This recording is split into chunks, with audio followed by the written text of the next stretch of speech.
this.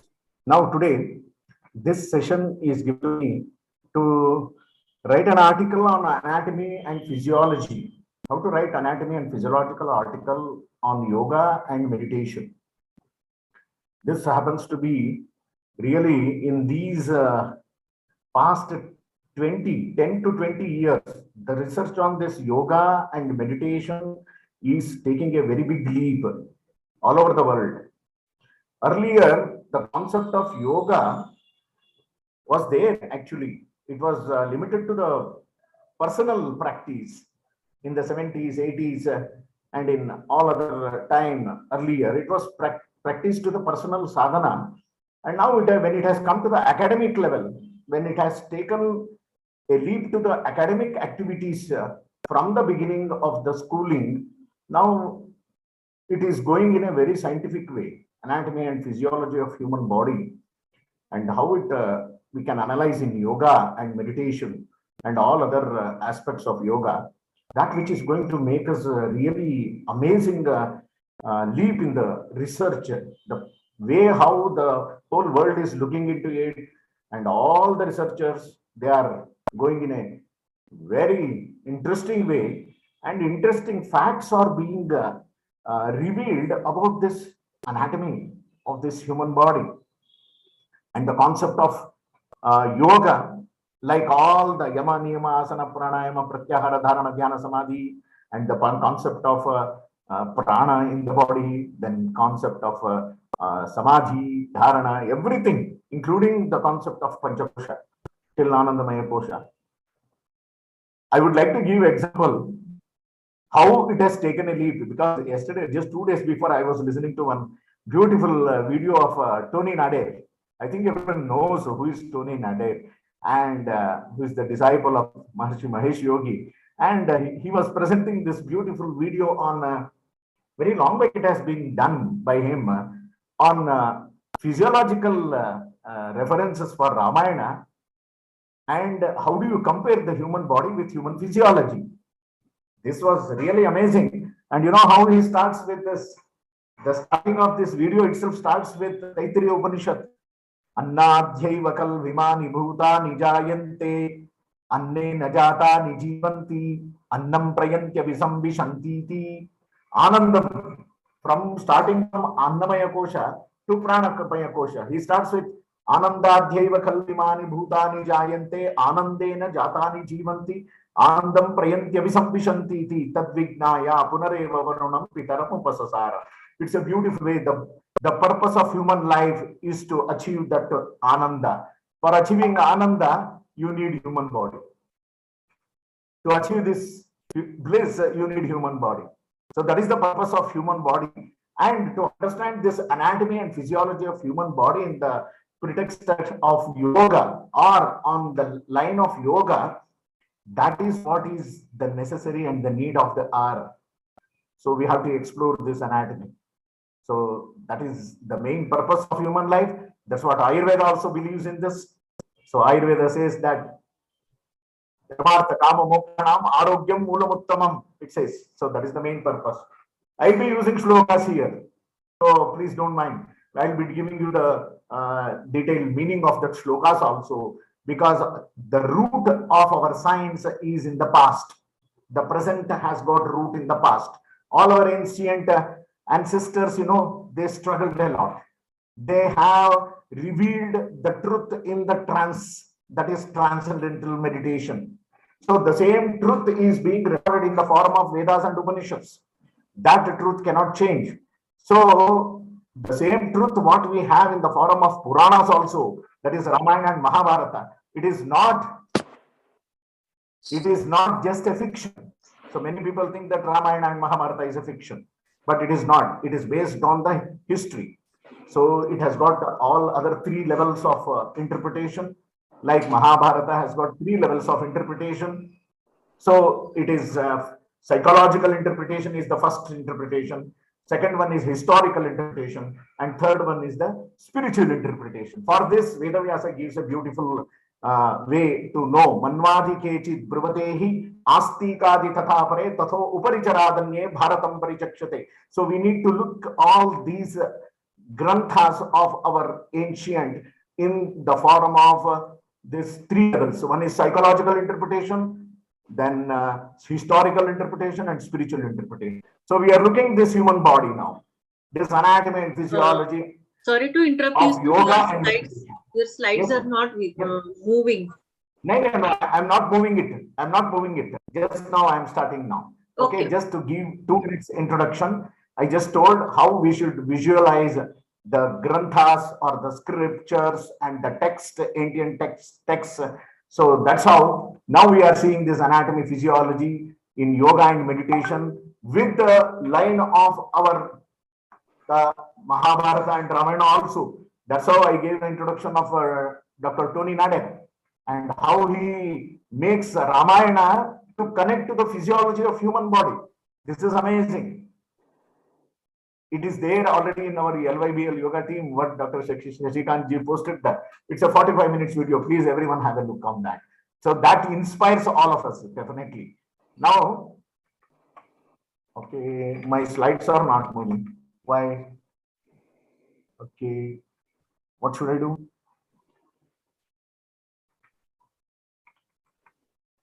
Why my slides are not moving? Sir, you can exit once and again share it. Try in that way. Okay. Yeah, now it is. Wait. Yeah, I'm sure now. Okay. Now let us go to this concept of yoga and meditation. It is going to affect each and every cell of the body. This is what? That physiology of the human body is going to get affected, or it is going to get altered by this yoga and meditation. And definitely it brings a better neuro effector communication, that which improves the strength of the body, increases the optimum functioning of all the organ system. That's what we call it as homeostasis. It's going to enhance that homeostasis, increases resistance against stress and diseases, and brings tranquility. These are the ultimate effects of yoga and meditation perfectly being followed. And it brings us the positive attitude and equanimity. That's what is necessary in our effort of bringing this body into the normalcy or bringing into the equanimity. Samattvai yoga uchyate. That is being explained here. What is told in Bhagavad Gita? Tasmad yogaya yujyasva yoga karmasu kaushalam. So yoga is something which is skill in action. And samattvai yoga uchyate, that equanimity is the one we have to get it in the practitioner of yoga and meditation. So equanimity in the practitioner, which makes the practitioner to lead a purposeful and healthier life. This is very important. Last 2 words here: purposeful and healthier life. So we have a purpose of our life, and for that purpose we need health. So for achieving health we need yoga and meditation, and including Ayurveda. So that is the main purpose. Dharmartha kama mokshanam arogyam moolamuttamam. So therefore we need to know the purpose of life and to be healthier in life. So this yoga is a practice of connecting movement to breath. Yes. First thing is yama niyama. Okay. So now the present world is going in a trend that everyone who enters into yoga, he will start practicing asanas only. But that is the third level. First yama niyama. Ahimsa, satya, asteya, brahmacharya, aparigraha. Tapas, shaucha, santosha, swadhyaya, ishvara, pranidhana. These are the yama and niyamas which needs to be followed first, understood first, and then enter into the asana. But many people, they start with the asanas only. Later they will try to know what are these yama and niyama. But it is a practice connecting this. Asana means movement to breath. So our movement, yoga, is the asana. Nowadays the word yoga is being almost used in asana level only. Are you doing yoga means? Yes, I am doing yoga means what? You are doing asanas. That's all. So this movement of the body which is connecting to the breath. Breathing is very important. So we have to make our movement rhythmic with the breath. So movement can be described in various ways in anatomy. Is it not? But in order to understand this, from an anatomical perspective, we need to know the planes of the body, the movement, different types of anatomical movements, and how moving different body parts creates actions such as flexion, extension, internal rotation, external rotation, circumduction. Okay. So all these movements of the body along with the breathing technique, if we synchronize the movement, that is what is going to give us this exact purpose of yoga here. So connection of movement to breath, breath to mind, and mind to meditation, which takes us to the higher level of consciousness. This is what is the purpose of moving our body. Movement of our body, asana, which is connected to the breath, and breathing, it connects to the mind. So everything, the movement, breath, and mind, they're all going to happen simultaneously, synchronizing in our life. It has to happen. The syncing of movement, syncing of the breath, syncing of our mind. Mind means the thoughts. The thoughts has to get synced with the movement and the breath. And meditation, that's what it leads us to the meditation, which takes us to the higher level of consciousness. That is the main purpose of life. But here in our life, the objective and the main goal is to restore this health properly for the achievement of this higher level of consciousness. That is the main purpose. So in total, understanding this anatomy and physiology of this human body helps us to evolve in understanding what yoga and meditation can do in our life. That is the main purpose. Understanding this anatomy and physiology, the structural details and the functional details of this human body, it helps us to evolve ourselves from the within in understanding what this yoga and meditation can do in our life. So let me tell you this anatomy and physiology. For example, how do we understand? This is an example, just I'm giving you what we see in our human body, the anatomy. It is an example. This is our bones of the hand. How many bones are there in this hand? It matters a lot. But for all medical schools, they don't matter. It doesn't matter. How many bones are there in this hand? It doesn't matter for them. But for the yoga and people in the field of yoga, the number matters. Please make a note that numerology and psychology are the two wings of the bird philosophy. So whatever we see in this life or in the studies of our ancient scripts, we see this beautiful syncing of this numerology and psychology. Numerology means Sankhya Shastra. Psychology means Manas Shastra. So they both blend together in making understanding this philosophy of life. That means yoga philosophy also includes all the philosophy. So our human body is a part and parcel of understanding this yoga philosophy. And in this human body also, the same structure is there from the beginning, from the time immemorial. We have this bones of the hand. How many bones are there in this hand? We don't even go into that. But there is a number which is going to connect to the philosophy of yoga here. So the bones of the hand, all medical professionals, they know carpal bones are 8, metacarpals are 5, and 14 phalanges are there. And these 14 phalanges, 5 metacarpals and 8 carpals, that makes a beautiful number. 27 is the number. And 27 is the beautiful number which connects to the spirituality. That is 7 plus 2, 9.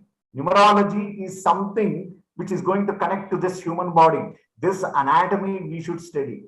But unfortunately, this syllabus is not there in any medical school. Unfortunately, they know, they study this only. Carpals, metacarpals, phalanges, scaphoid, lunate, triquetral, pisiform, trapezium, trapezoid, captate, hamate, everything they will read and by heart and mug it. But they don't understand the insight of this.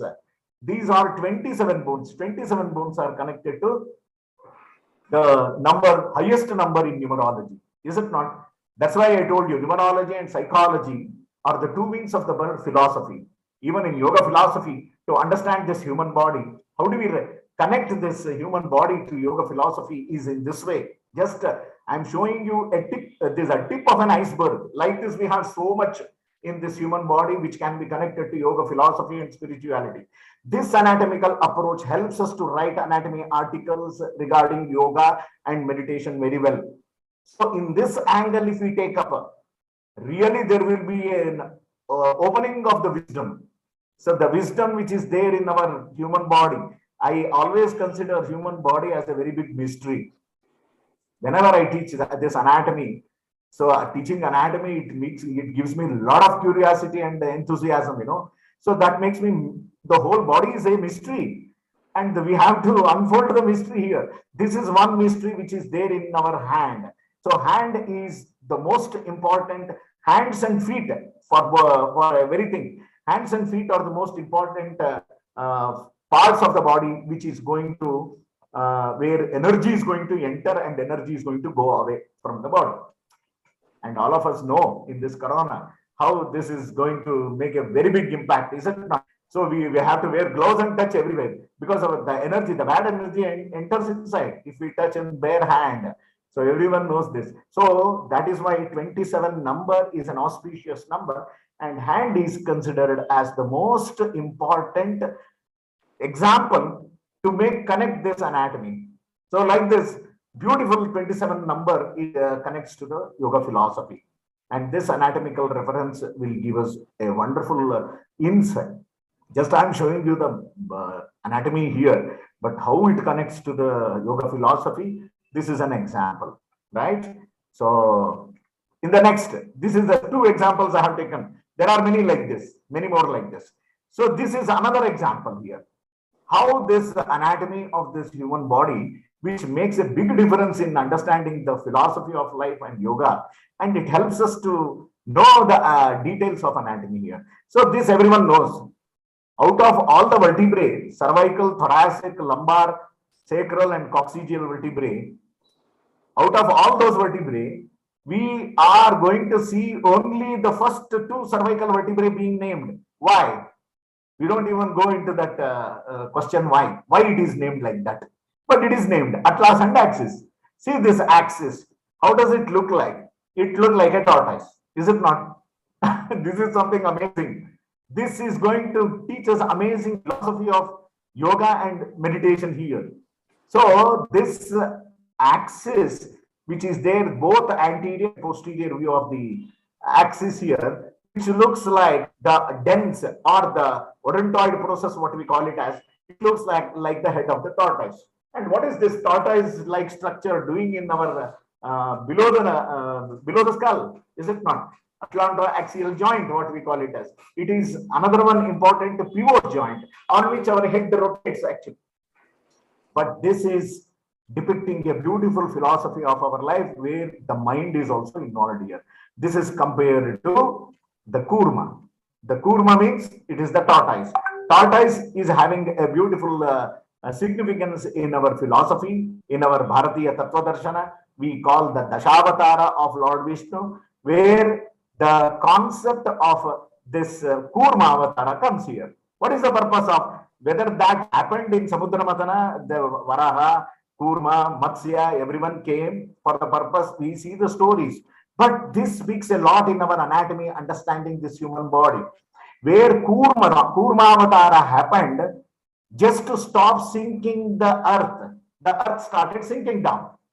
So the Lord came in the form of Kurma. So why the earth started sinking down? There is a beautiful history, the science which says in the history of earth, the whole history of earth. I'm not telling you this. A physicist who was a contemporary of Einstein. He was a Russian, and Einstein used to like him very much. Emanuel Velikovsky. Please make a note of this. Emanuel Velikovsky, in his book, he was a communist, in Russia. So that's why he did not come to limelight too much. But he has written a book called as Worlds in Collision. The Worlds in Collision, what he writes that in the history of Earth, the Earth has been displaced from its axis, not once, twice, he says. But we being the scientists, we don't know how the Earth got displaced from its axis and what made the Earth to come back to the axis. We don't know. But he writes, Indian philosophers or Bharatiya Rishimunis, they say that Hiranyaksha, he just displaced it from the axis, and the Kurma and Varaha, they stopped the Earth sinking down from the Kurma, and Varaha lifted the Earth and put it into the axis. This is what he writes. Oh, this is something amazing here in our human body. What is this doing here in our body? How do we compare this? So comparing this human body with the universal factors in this life, it is very, very important. Yatha pindande tatha brahmande. Yatha brahmande tatha pindande. Purushoyam lokasamhitaha. This is what Ayurveda says. Loka purusha samyavada. So all these are going to be there. So in our body, this is microcosm. The whole universe is Brahmanda is macrocosm. So micro and macro relationship is going to be there 100%. And this example, what I am taking of this avatara, Kurma avatara, what happened in this universe to save the earth, further sinking from down. So that's why Kurma helps us to lift. Oh, the earth got stopped sinking down.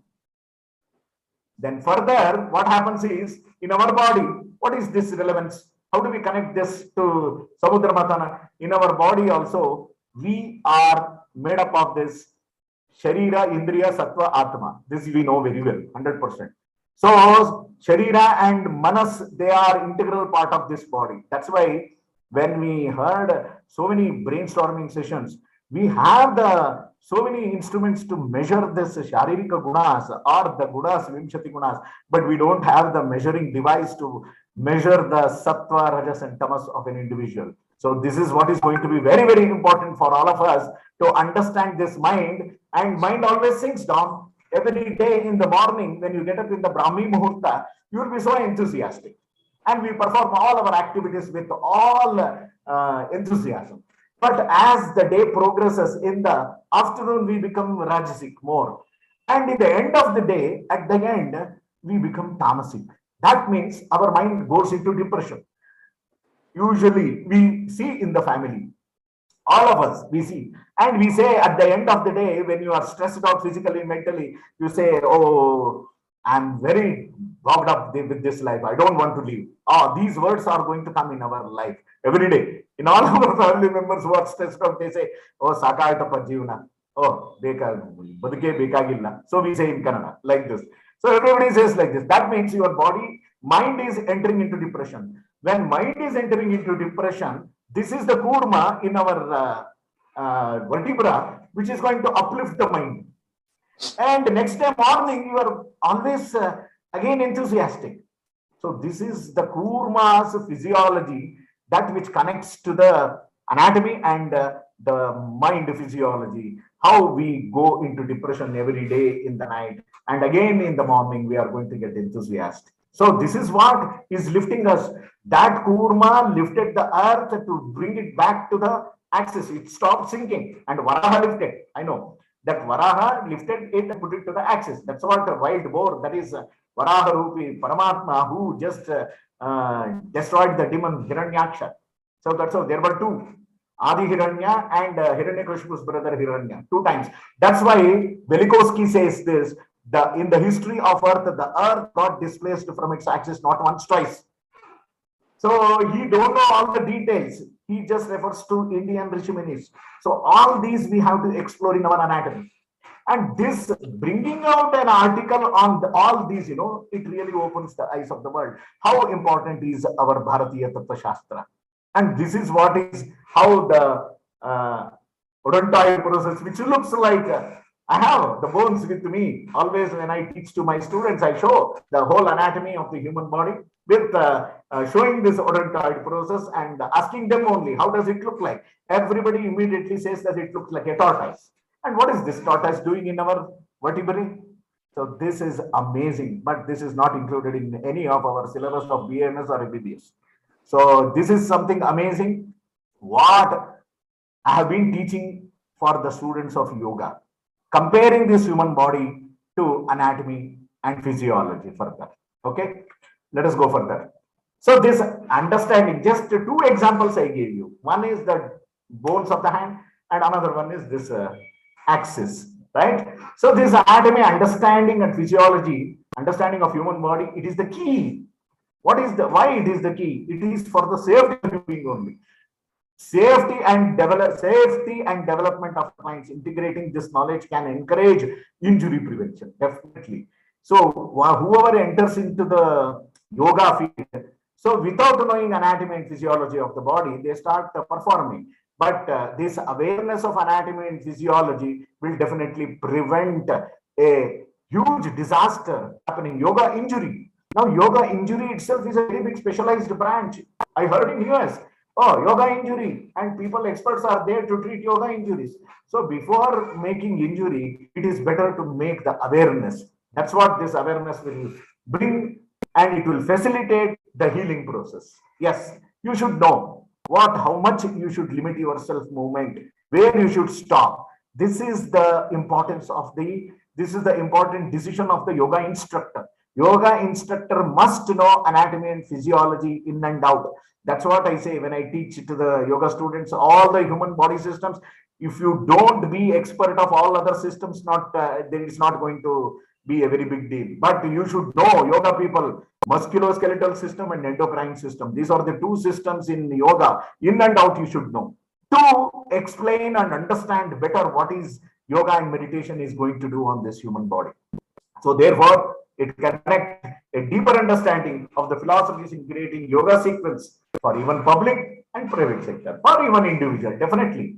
So creating awareness in the public, it is not avoided. It is not, it's not going to make it is not a problem at all. We should create awareness. We should create awareness in public, all this human body awareness.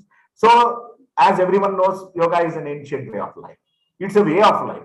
So it is not just one sadhana path or the procedure. It is a way of life, which includes all the changes in the mental attitude. Yes, yoga means you have to include everything: mind, diet, and the practice of specific techniques such as yoga asanas, what we call it as postures, breathing practices. That is what is pranayama. But unfortunate that this word pranayama, it is not just breathing exercise. It is not just breathing exercise. It is more than that. Prana ayamam pranayamam. Dimensions of prana. Yes, this is the actual meaning. Ayama means dimension. So prana se ayamam pranayamam. The dimensions of yoga, in what are all the way in this human body, this prana can be understood or can be analyzed in our body. And this meditation to attain the highest level of consciousness. So it is what we are going to do. Yoga with all these factors needs to be included. Since a decade, there has been a surge in the research of yoga, but we find very few reviews regarding yogic practices and TM in the health and the disease. Now everybody is coming up and doing all the research in this. In this way, if we write an article or the exploring anatomy of the human body and physiology, it will be definitely helpful for all of us. And yoga is a psychosomatic spiritual discipline. Yes, definitely. Yoga is a psychosomatic spiritual discipline of achieving upon union and harmony between our body and mind and the soul. Very important. That's what yujyate anena iti yoga. Yujyate anena iti yoga. That's what the etymology says of yoga. But in Srimad Bhagavatam, there is a beautiful definition of yoga. Tasmat Brahmani Sanyoga. Yoga ityuchyate budhaihi. It says, yoga means it is the ultimate union of Tasmat Brahmani Sanyoga. Yoga ityuchyate. But this is the definition of Bhagavatam, where no yoga university will also teach this quote of reference.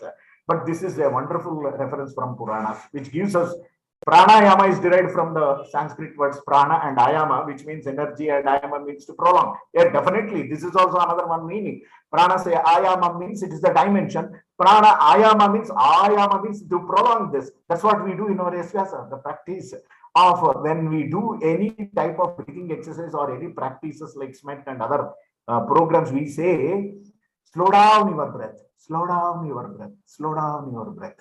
What do you mean by this slowing down your breath? Prolonging your one breath. So that makes the body to affect. That's what we see in the research papers, just I have included here. TM, Transcendental Meditation, is one of the techniques which involves allowing the mind to dwell in the series of words called as mantra. So meditation can be done with the mantra and without mantra also. When with mantra it becomes accustomed, then without mantra also you can do that. By the meditation teacher with no effort. If the attention wanders, then it is allowed to wander. Yes, let it wander and let it return back to the concentration of the mantra. So when a person practices yoga with yogic attitude, this is very important.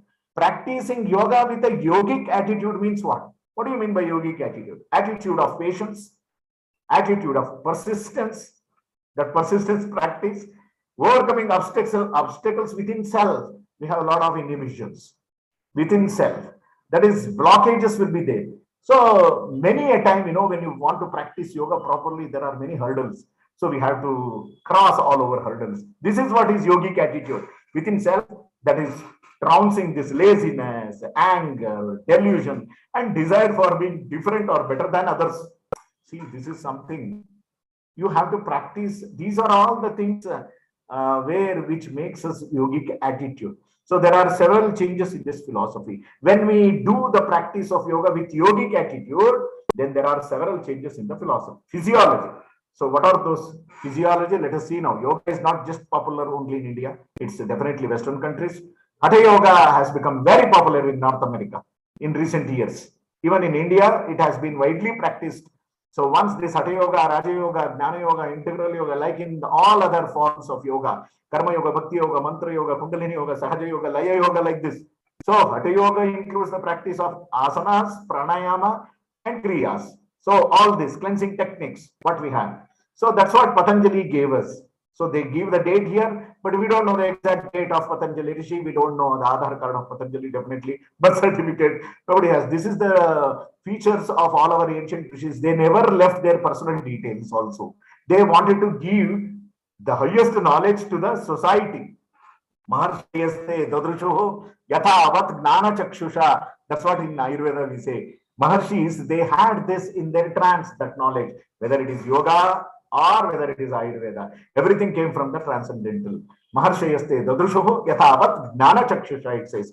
So the ancient sage Patanjali evolved all this in the form of Ashtanga yoga that everyone knows. So integral yoga incorporates Hatha yoga, meditation, pranayama, everything. In the Indian subcontinent, integral yoga is also known as yoga of transformation. Now, let us see one or two physiological effects of this yogasanas and pranayamas.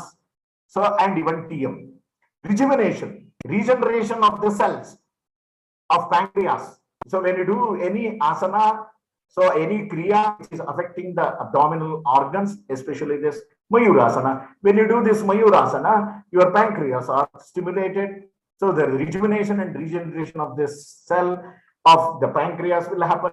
So stretching this during yoga exercise, which may increase utilization of metabolism of glucose in peripheral tissues, liver and adipose tissues through enzymatic process.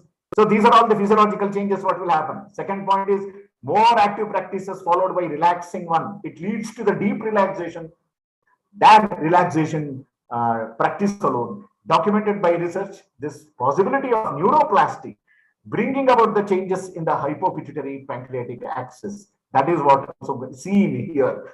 And muscular relaxation, the other point is muscular relaxation will happen, development and improve blood supply to all the muscles might enhance the insulin, definitely receptor expression on muscles, causing increased glucose uptake by muscles and thus reducing blood sugar in the body. So that's how asanas are going to affect this physiology. The improvement in the lipid levels of yoga be due to the increased hepatic lipase and lipoprotein lipase at cellular level. This is what. So which affects the metabolism of lipoprotein and thus increase uptake of triglycerides by adipose tissues. This is the physiological effect what we see. Example is Mayurasana only. In Hatha Yoga, Mayurasana is beautifully explained. Harati sakala rogan ashu gulmodaradin abhibhavati cha doshan asanam Sri Mayuram bahukadashana bhuktat bhasma kuryadashesham janayati jataragnim jarayet kalakutam. I have not referred to anything here. That is the beauty of one asana which is told. Harati sakala rogan ashu gulmodaradin. When it says Ayurveda, we say gulma. That's what. Gulmodaradin. Udara means all jalodara types of peritonitis, ascites, everything. Gulmodaradin. Harati sakala rogan. That Mayurasana itself, one asana I am telling you. Harati sakala rogan ashu gulmodaradin. Abhibhavati cha doshan. Dosha means Sri dosha. Abhibhavati cha doshan asanam Sri Mayuram. They glorify this asana with a lot of respect. Sri Mayuram. Bahukadashana bhutta bhasma kuryadashesham. You develop the Agni, such a Jataragni that you can even digest anything. Janayati Jataragnim Jarayat Talakutam. Even if you take the Visha also, the body, in our body, the digestive fire has got the power to digest that Visha also. It will never give you any side effects or adverse effect of the poison also. See what a beautiful Mayurasana. So this is the physiology here, what we see. So yoga postures can lead to improvement in the sensitivity of the beta cells of the pancreas to the glucose signal, and also the improvement in insulin sensitivity in turn can be due to the cumulative effect of this performing postures, definitely. And now here we see direct stimulation of the pancreas by the postures can rejuvenate the capacity to produce insulin. Regeneration of pancreatic beta cells could occur by yoga exercises that promote the blood circulation in the region of the pancreas, and yoga asanas that stimulate the meridian of pancreas also could assist some diabetic patients. Definitely. That's what I told you of Mayurasana. So now coming to just one asana I told you. Now coming to the pranayama. Pranayama practices, definitely it stretches the lung tissues, producing all the signals, inhibitory signals from action, slowly adapting preceptors and hyperpolarizing the currents.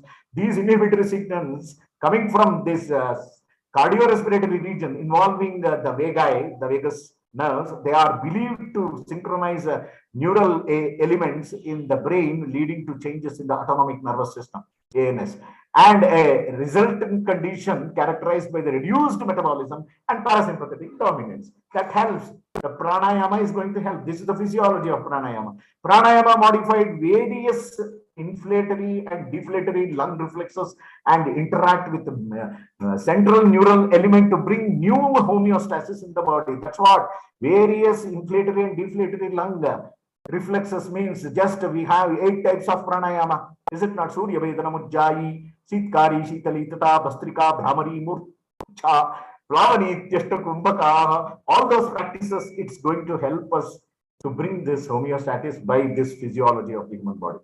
Now the TM, the last I'm coming here. Transcendental meditation to influence through modifying activity. It is one type of meditation process where activating system thereby also interact with autonomic centers of the brainstem, thus affecting cardiorespiratory and metabolic parameters. Higher melatonin levels could be one mechanism through which the claimed health promoting effects of this meditation also. So that's what melatonin levels are going to be high there.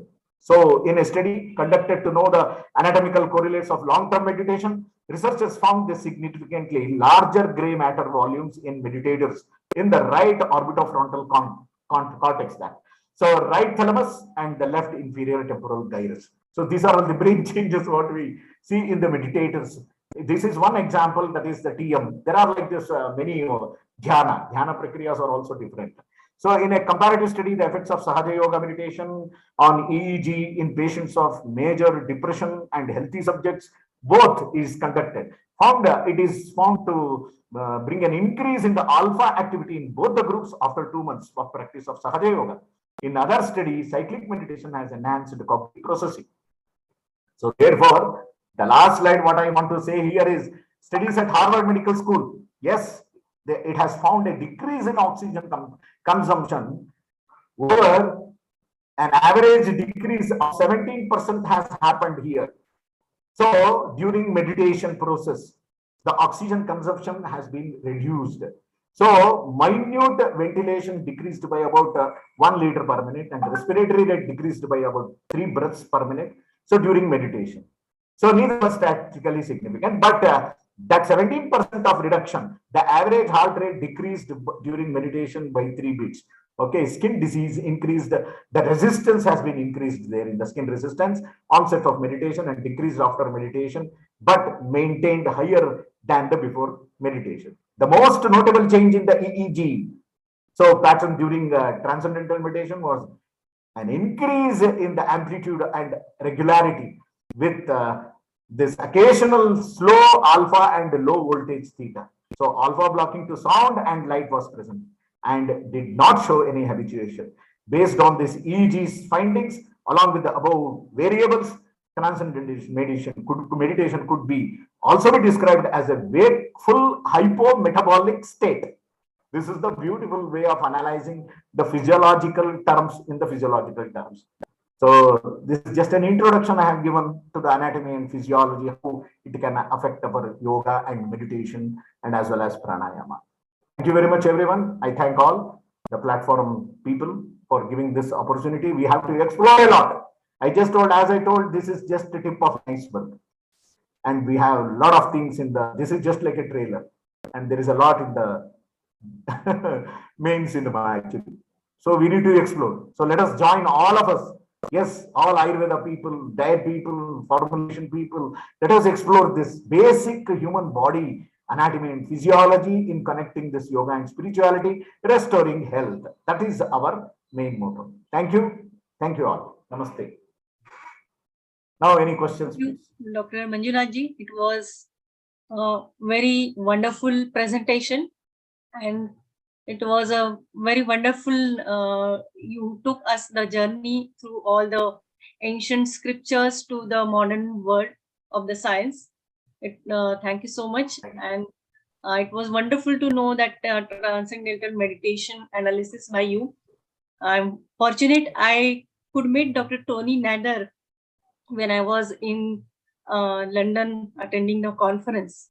He was a marvelous person who has studied all our scriptures and done a lot of work, pioneering work in a yoga and Ayurveda. So I'm opening the platform for question answers. We have 10 more minutes. If anybody has questions, they can go further, ask the questions.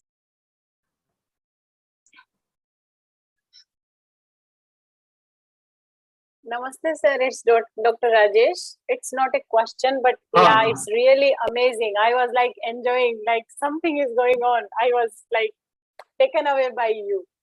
And it's really good to hear you, sir. Sir, you were telling about the number of the bones in hand 27, and then you said 9 is an auspicious number. So I'm really eager to know how it's auspicious. Yes, because the number 9 is the highest number in numerology. 0, 1, 2, 3, 4, 5, 6, 7, 8, 9. After 9, you are not using any new number. Isn't it not? Sir. You are using the same numbers to repeat. For infinity also, you use 0 to 9. So 9 is God. Okay. Yes, 9 is going to resemble, and everything is going to get synchronized in our body with 9 only. I will tell you another time when all our body functions, how it is syncing with the number 9. Just to show that, I showed you this 27 bones in the hand. Got it, sir. Thank you. Thank you. 27 bones. Yes. It was so great to see all the you have connected all the other dots of the Vedic sciences with the yoga. That was wonderful, Dr. Manjunath sir. Yeah, ma'am, and the shloka ucharan, I love that because I can't do that, but I want to always do that. But listening, even it's so good. For that, you need to go to the Esvyasa. Yeah. Okay. Any other? Please share all your inputs. Yes, Abhishek ji. Hope you are there. Clinical team head.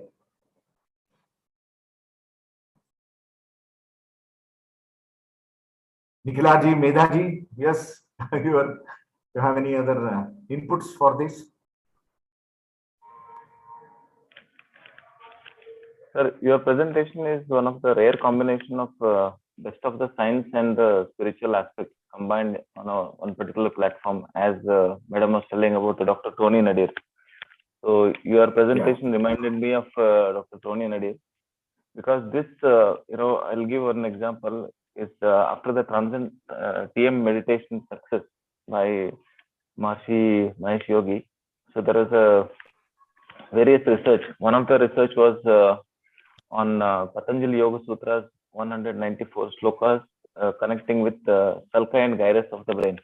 4 padas of the brain connected with 4 lobes of the brain, and each sloka, 51 to 53 slokas, he connected. So that was one of the research of Dr. Tony Nadir. So similar to the hand example what you have given. So initially you have to go through a phase of resistance, opposition, resistance, and acceptance phase. So that you might be into it, but so your direction is absolutely. It reminds of the greatness of the scriptures which are passed onto the generation of Shruti. So I suggest some research on you working on, for example, is there any change in your insulate part of your brain from functional brain MRI? It's just a suggestion. Now, how you could remember those slokas so effortlessly. You know, Oh, yoga my- based, Yeah. like yoga based modules can influence and engage basal ganglion and cerebellar circuits, especially prefrontoparietal cerebellar circuits, which enhances cognitive functioning and emotional processing. So there might be something which we need to work on individually and see. And thank you for unburdening my presentation, because Sunita madam and you have, initially I had 30 slides. Now I made only 4 slides. So all the content is already being shared by all of you. And thank you for that. No. You have your own specialized, unique content with you, Shishikantji. You can just present that, which comes Yeah. continuously from you. Yes. Definitely. Okay. Thank you. Dr. May I? May I? Yes, May I? madam. Yes, Yes, madam. Okay. So Most welcome. Manjunath ji, Yeah. it was an amazing presentation. Science behind the yogic spiritual science, that is. So and the implementation of the anatomy and physiology into the yogic thing, which was initially as a spiritual science we used to think, but now it is a need of an hour to correlate it with the modern aspects of all the sciences, and it was beautifully presented in your presentation. So I congratulate you for this, and I would love to be in more getting more information of such kind of information from you. It will enrich us in all the way. So it was a very amazing experience, and it will definitely help the liable strategy of yoga, which will be supported by the science as you have explained here. So thank you, sir. Thank you. Thank you, ma. Let us all work together in this direction and let us explore, ma. Thank you. Yes, and one more thing, that you remember all these shlokas. That is a very, what we can say, a rare thing in today's era. See, today's students doesn't want to remember shlokas. They just want to read the translation. But I know that it is very much important to by heart these shlokas. In Ayurveda also, yes, you have a background of Ayurveda. We know that it is in the few lines or few words they have what we can say explained a whole chapter in it. So roga definitely. sarvepi jayante mandagno, this sentence explains all the pathology, okay, but that needs to be understood, and these today's students or today's scholars don't get that importance of that learning by heart, and that is what beauty of your presentation also, and your personality also. So again, I'm congratulating you for that also, and we would like to I will. again Yeah. learn from you how you remember all these things. Okay. Thank you. Tell you, ma. Thank you. I will tell you the secret of this. I will share with you, Medaji, with everyone. That Ji. inspiration for me was one of my teacher in our Ayurveda BMS, Dr. M. Ramesh. I don't know whether you know him or not. He's retired now. He used to take Prasuti Tantra and Stri Roga.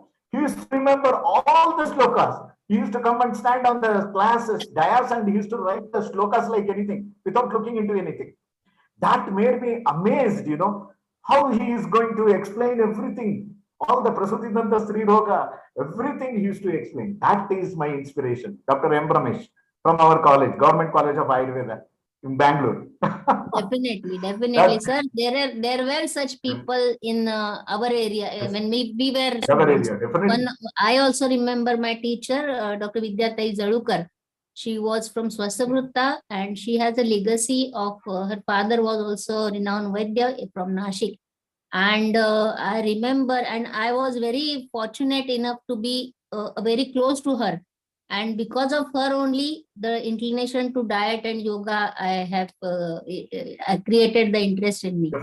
So it is definitely Yes, the blessings of our guru to us, sir. Yeah.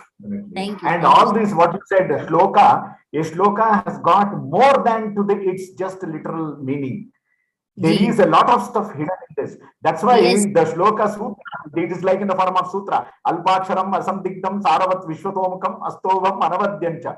Sutram sutra vido viduhu. Yes, it has got a lot of stuff. We can write taking one shloka 10 pages. That Yes, much sir. of Yes. capacity. I in agree. shloka. I totally agree with you, sir. Yeah, yeah. Thank you. Thank you, sir. Namaste. Thanks. Namaste, sir. This is That's why our Nikita. Virajji, yes, ma'am. Yes, I would like to tell you, that's why our Virajji stresses on that. Don't just go into that literal translation. Bring more from shloka. That is what is the purpose. Like Sri Prabhupada's ISKCON book, one shloka will have that meaning, and then further 3 pages of purport will be there. So that's what we need to explore in our Ayurveda and yoga also. Right. Yes, ma'am. Tell me. Sir, a very wonderful presentation. No words Yes. to describe how how we are feeling. But we would like to hear your application for every, at least major postures and pranayamas and dhyana as well in future. We'll be looking forward to it. My question is, I know the topic, I'm deviating a little bit. From the perspective of Ayurveda, like the physiology and everything depends on doshas. So can you please highlight how asanas, and maybe we'll take only asana and pranayama and dhyana for now, how these three can affect the doshas, and can you guide us as to whether vata, pitta, kapha wise we can categorize the practices? Yes, I told you one shloka already on Mayurasana, which said Yes, sir. Yes, sir. how It was going wonderful. to who? Yes, Abhibhavati cha doshan asanam Sri Mayuram, it says. Harati sakala rogan ashu gulmodaradim. So Swatma Rama, who wrote this Hatha Yoga Pratipika, he was not just a yogi, expert in yoga. Definitely he is a wonderful Ayurveda physician. That's why he could write these type of slokas. And another pranayama, I will tell you what Swatma Rama writes. Pranayamayireva sarve. This is in the 2nd chapter of Hatha Yoga Pratipika, 37th shloka. If you have the PDF, please check it out. He says, Pranayamayireva sarve prashushyanti mala iti. Oh, please know this. Mala means all this. With the kapha, tridosha, dhatu gata increased and decreased of dhatu and malas, they are going to get dried up. Pranayamaireva sarve prashushyanti mala iti. Acharyanam tu kesham chit anyat karmam na sammatam. I hope Dr. Mikila will understand this. Many acharyas will say that pranayama alone can take to the highest consciousness state by removing all the doshas in the body. See, this is what prashushyanti mala iti. All the doshas are going to be cleaned from the body, the morbid matters.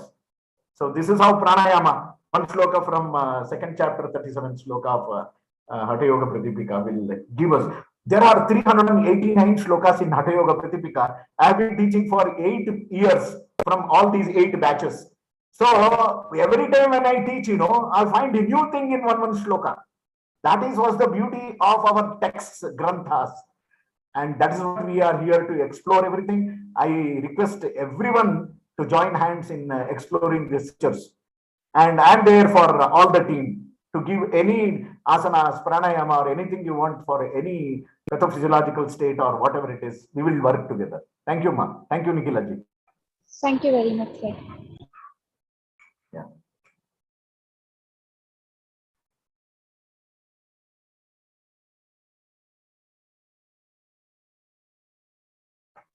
So I think there are no more questions or right now. Yeah. Anybody wants to share their thoughts or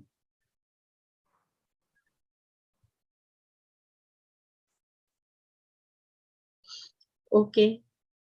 If there are no more thoughts sharing, then we will conclude the session. Thank you so much, Dr. Manjunath ji. Thank you, ma. Namaste. Sarve bhavantu sukhinah, sarve santu niramayah, sarve bhadrani pashyantu, ma kaschid dukkhabhag bhavet. Om Shanti Shanti Shanti. Thank you very much for giving this opportunity once again. Let us explore further. Thank you, Ji. Yeah. Thank you, sir.